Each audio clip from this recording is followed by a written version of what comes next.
আমি দেখাবো কিভাবে বিভিন্ন এমপ্লয়ির টাইমশিট তৈরি করতে হয়। শুরুতে আমরা টাইমশিটে চলে যাই। অর টাইমশিট, ক্রিয়েট, ডেট,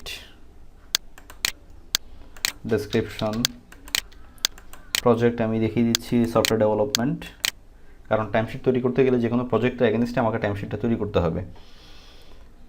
সেই সফটওয়্যার ডেভেলপমেন্টের এগেনস্টে আছে কয়েকটি টাস্ক, যেমন ওয়েব ডেভেলপমেন্ট। আমি ওয়েব ডেভেলপমেন্টে দিয়ে দিচ্ছি ডেভিড স্যামসনের time 22 hours.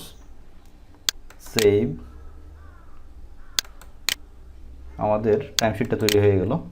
All timesheet, David Samson, software development, web ডেভেলপমেন্টে তার 2 ঘন্টা। তো বন্ধুরা, এভাবে আমরা টাইমশিট তৈরি করতে পারবো। তো আজকের জন্য এখানেই শেষ করছি। সবাইকে ধন্যবাদ।